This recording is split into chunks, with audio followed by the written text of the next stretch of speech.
Hi there ladies and gents, Jax the Hexer here with a new video for you today. I'm going to get straight into proceedings with this one, as it's one of the hot subjects of the moment, drafting, and more specifically, the basics of how to do it well. So sit back and relax and take a strategy journey with me. I have to put a big disclaimer on this video. Most of these ideas are based on ideas that are widely implemented in Magic the Gathering drafting. At this point, the spoilers indicate that the strategies will likely be just as solid in Hex as they are in Magic. However, it has to be mentioned that half the spoiler is yet to come out, so even though it's unlikely, there is always the potential for curveballs. However, if a curveball does end up occurring, I'll let you know as soon as I do. Before we can talk about the strategies of drafting, we first have to make sure we know what it is. In Hex, a draft involves a group of players getting together with 3 boosters each. In the on-demand Hex queues, the group size will be 8 players. At the start of the actual drafting process, each player opens one pack, then picks a card of their choice. After picking a card, they pass the pack to the player on their left, though this will be handled automatically in Hex. They then select a card of their choice from the pack they were just passed, and pass that pack to the left too. This continues until there are no cards left to pass around. Then, each player opens their second pack, and repeats the process in almost the exact same way, with the only difference being that they pass the packs to their right this time. Finally, after the second packs have been exhausted, each player opens their third pack and repeats the process, passing the packs to the left again. After this whole process is completed, you'll have obtained 45 cards. You then get given time, probably 10 minutes, to create the best deck you can, with a minimum size of 40 cards. After creating your deck, you participate in a number of matches to determine the final standings, and win prizes based on the result. All up, an on-demand draft will probably take about 20 to 30 minutes for drafting and deck construction, then 1.5 to 2.5 hours for the actual games. To cover the final bits of technicality before we dive into strategy, there are 3 on-demand queues in Hex. These consist of a Swiss format draft, a top 4 draft which I believe has been named the casual draft, and a top 2 draft which seems to have been named the competitive draft. In a Swiss draft event, you play all 3 rounds and earn 1 booster per win. In a top 4 or casual draft, you play until you lose, and if you manage to place in the top 4, you win boosters depending on your placing. First place should win 5, second place wins 3, and third and fourth both win 2 boosters each. In the top 2 or competitive draft, you also play until you lose, but in this queue you only win boosters if you place in the top 2. The winner of the event wins 8 boosters, and the runner-up wins 4. Entry to all of these events is the 3 boosters required to draft plus $1. The prize pool of each event is 12 boosters, meaning on average a player wins 1.5 boosters per event. Of interesting note, every player in a Swiss draft has an 87.5% chance of winning at least 1 booster, making it a fantastic option for people looking to hone their draft skills while reliably getting cheap boosters out of the deal. One very important final note is that you keep your draft deck after you've finished with the draft, which makes it a great way to start your collection. You draft, get a couple of rares and a bunch of commons and uncommons, and in all likelihood win prizes along the way to put towards your Hex PvP journey. With the technicality of what a draft entails out of the way, let's look at what we're really interested in, the basics of draft strategy. And yes, these will be basic. There will be no deep end shenanigans today. That will come later, I assure you. I'm going to go with such an important point that I'm going to label it as point 0. It's not something I'd say is draft strategy per se, but should be part of your strategy when it comes to improving your drafting skills. Point 0. Draft theory can only get you so far. Experience is absolutely crucial for becoming a very good drafter. As with many strategy-based games, knowing the theories and techniques is definitely going to help you out, but it's wise to accept early on that you'll need to get lots of practice in order to become a drafter that does well more often than not. You see those boosters that you're so tempted to open? Spend $1, enter them into a Swiss draft, get some essential practice, and in all likelihood get 1 or more boosters for your trouble. With that precursory point out of the way, we'll start with something very simple. Something that is probably more important than picking your cards, yet is easier to accommodate into your strategy. Point 1. 40 cards is the minimum, stick to it. The reason for this is very simple and straightforward. The smaller your deck size, the more likely you are to draw your best cards. In a 41 card deck you will have a worst card, and you'd hate to draw that over any other card, so why bother letting yourself draw it at all? Furthermore, in draft you always have a lower card pool quality than in constructed, so it becomes even more important to not draw low quality cards. Beyond this, you typically want between 16 and 18 resources in your deck. 17 is almost always a safe number.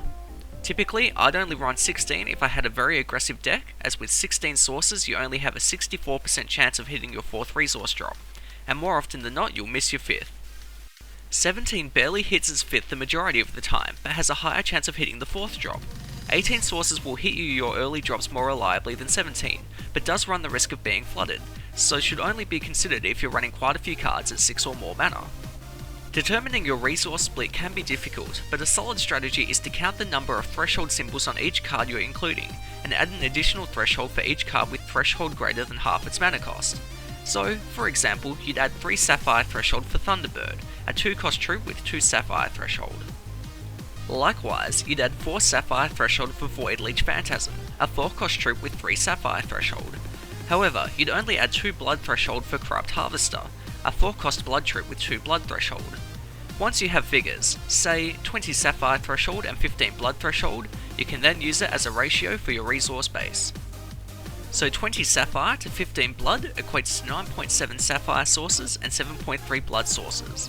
Usually it's safer to err on the side of balance, so we'd go 9 Sapphire and 8 blood, though 10 and 7 would be perfectly acceptable. So to sum up, stick with 40 cards, stick with 16 to 18 resources and usually roll with 17, and split your resource base according to threshold requirements. As one final point, when determining picks, be aware that very threshold intensive cards are significantly harder to cast in dual colour decks. A card like Rampaging Tarask, while a strong troop, is virtually unplayable outside of Mono Ruby as it requires 5 Ruby threshold. Or rather, if you want to play him in a dual colour deck, you'll probably be doing so on turn 7 or later. Now, onto some draft pick strategy, where the real nitty gritty begins. But as you'd expect in a basics video, we start out easy. Point 2. Learn to love the BREAD acronym. BREAD is an acronym that the Magic Limited community has embraced for literal decades now, despite the fact that every man and their dog has a different word for A and D. But what does BREAD stand for, at least to this commentator? Bombs, removal, evasion, anything, denial. To explain these further, a bomb is a card that can pretty much win the game on its own if left to its own devices. Big evasive creatures or cards with powerful abilities are common examples of this, such as Uranars and Ascetic Aspirant. Removal is a card that can take care of an opposing troop and thus remove them as a problem. Removal isn't always something like destroy target troop, as is the case with Murder, or deal 2 damage to target troop, as is the case with Burn. Removal can also come in the form of permanent target troop can't attack or block, like with Inner Conflict, or a combat trick like with Wild Growth. It can even be something that can repeatedly tap down an opposing creature, such as the ability granted by Cerulean Grand Strategist. Effectively, if it can stop a creature from being able to attack in one way or another, it's removal. While the importance of bombs is obvious with their overwhelming strength, the importance of removal is a little more subtle. When an opponent gains the upper hand in board position, if you can't answer in one way or another, your time is limited. Removal is arguably the simplest way to regain board position, as often it will totally account for whatever creature your opponent has, whereas playing a creature to even the battlefield requires you having a powerful enough creature in hand in order to do so. Evasion is a troop with an ability that makes its damage hard to block. Flight is the most obvious example of this. A flying creature completely ignores ground clutter, and as such can win the game even when ground defences are impossible to penetrate. Can't be blocked, like in the case of Corrupt Harvester, is another good example of evasion, as only 2 types of troop can successfully block the Harvester. Crush is an ability which acts as pseudo-evasion. While a creature with Crush can certainly be blocked, any excess damage will still hurt the opponent.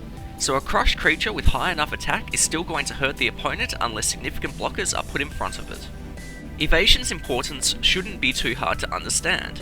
A player can have all the troops in the world, but if they're unable to connect with the opponent, then it matters for little. While you can push through on the ground with more and better troops, evading blockers altogether is a simpler approach. While many different commentators use a different word for A, we all mean virtually the same thing. In my case, I've come to accept A as anything, and by that, I mean that after those earlier priorities, you should draft anything that you feel your deck is lacking. Don't feel like you have enough troops? Draft some. Feel like your deck would benefit from a little card advantage? Draft some. Feel like you need a bit of ramp in order to power out an expensive troop? Draft some. Essentially, anything is straightforward. When you're coming to picks and you have nothing better to take what would best suit your deck, taking into account what you've already gotten for the deck. If you already have 20 2/2 troops for 2 mana, then getting a 21st is probably not something you'll need.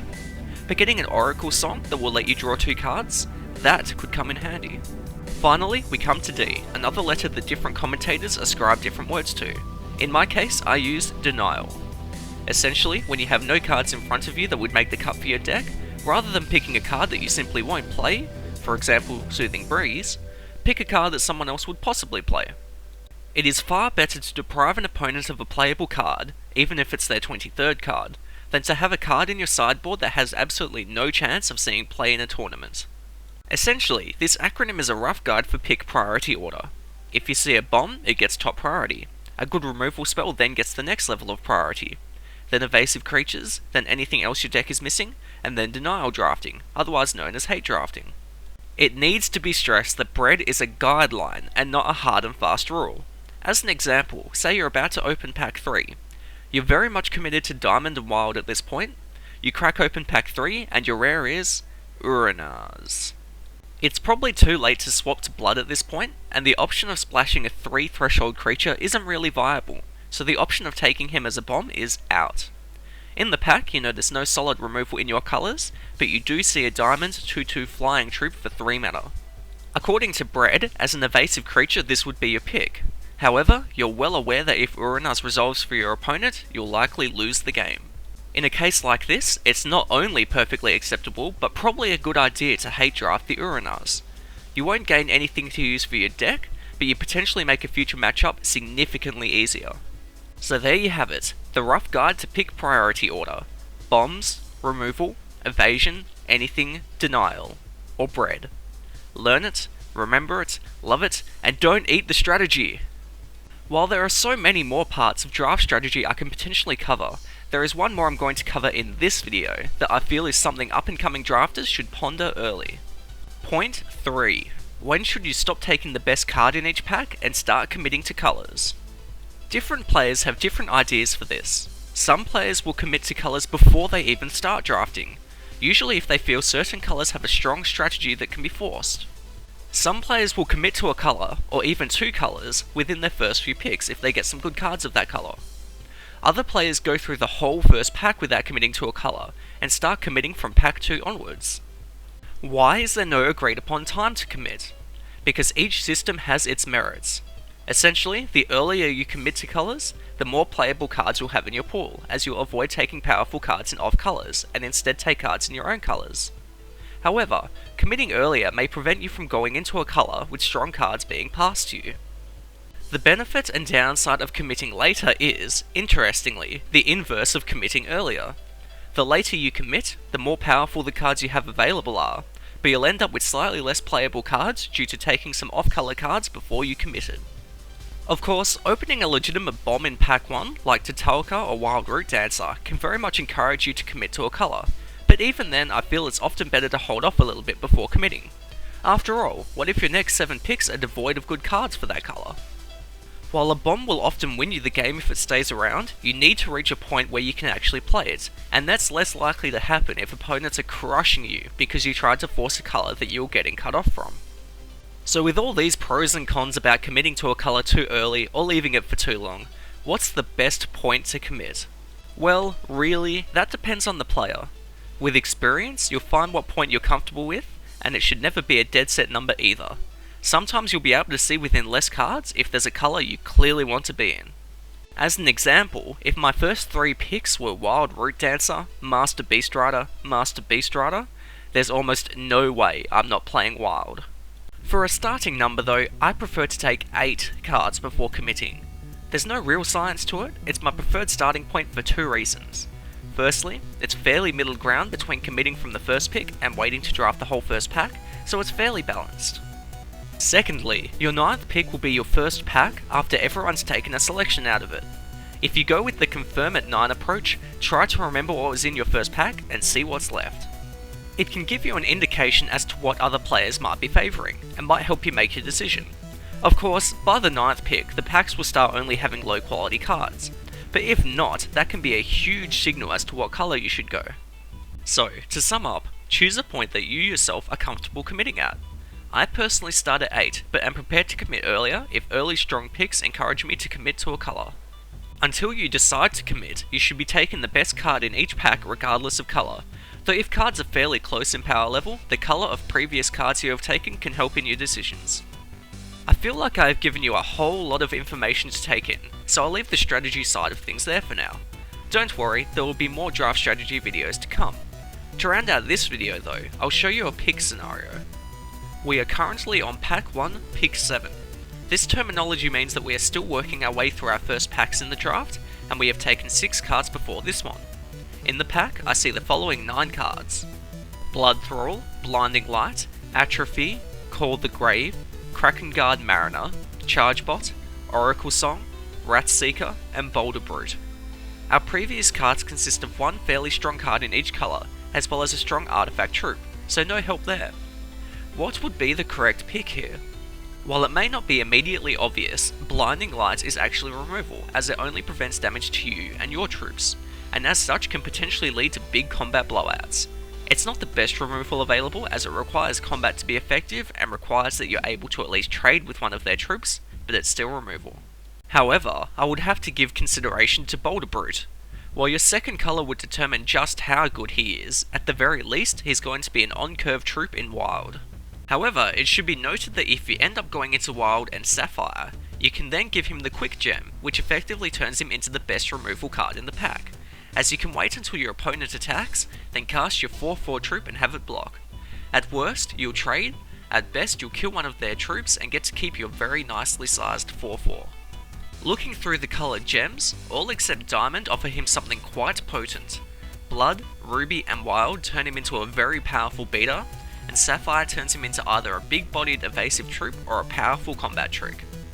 Essentially, while Blinding Light is going to act as fairly reliable removal, Boulder Brute will act as better removal if we're in the right colour combination. And even if we're not in Sapphire, it will be one of the first troops we include in a deck as long as we're in Wild. In this case, Boulder Brute would be my pick. Basically, while bread is a great guideline, one of the easiest rules of thumb to remember regarding it is that quality will sometimes trump priority order. Such as in this example, a really good troop surpasses fair removal. So, to cover our 4 points again, point 0. Draft theory can only get you so far. Experience is absolutely crucial for becoming a very good drafter. Point 1. 40 cards is the minimum, stick to it. Point 2. Learn to love the BREAD acronym. That's bombs, removal, evasion, anything, denial. Point 3. Know ahead of time when you'll generally start committing to colours. And with that recap out of the way, I feel it is a good time to sign off. But never fear, I assure you there will be future videos on draft strategy and tactics. But for now, just remember, keep being exceptional.